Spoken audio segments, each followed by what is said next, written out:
नमस्कार दोस्तों।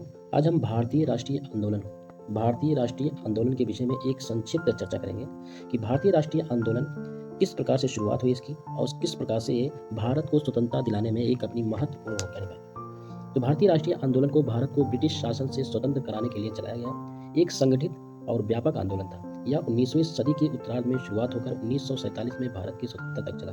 इस आंदोलन को विभिन्न चरणों में विभाजित किया जा सकता है। जैसे प्रारंभिक चरण था वो 1857 से 1885 तक था।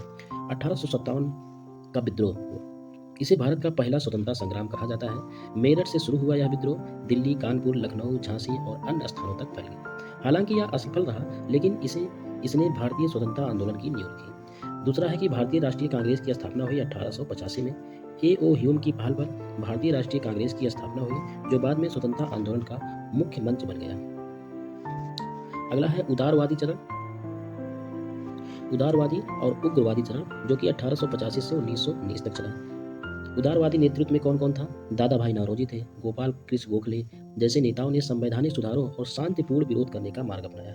उग्रवादी नेताओं में बाल गंगाधर तिलक, लाला लाजपत राय और बिपिन चंद्रपाल जैसे नेताओं ने स्वराज मेरा जन्म सिद्ध अधिकार है का नारा देकर जन जागरण किया।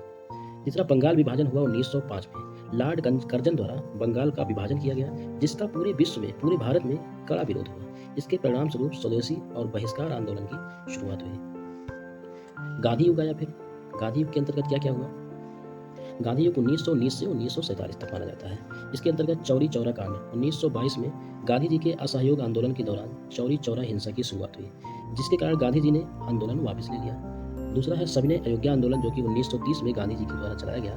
नमक सत्याग्रह के माध्यम से गांधी जी ने अंग्रेजों के नमक कानून का विरोध किया। यह आंदोलन पूरे देश में फैल गया। तीसरा है भारत छोड़ो आंदोलन, जो कि 1942 में इसकी शुरुआत हुई। गांधी जी ने अंग्रेजों को भारत छोड़ो का नारा दिया।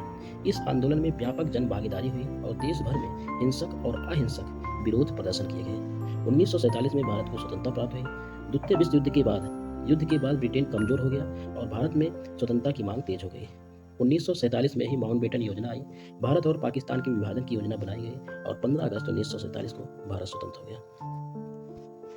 तो इसी प्रकार के वीडियो में हम आगे मिलते रहेंगे। तब तक के लिए जय हिंद, जय भारत।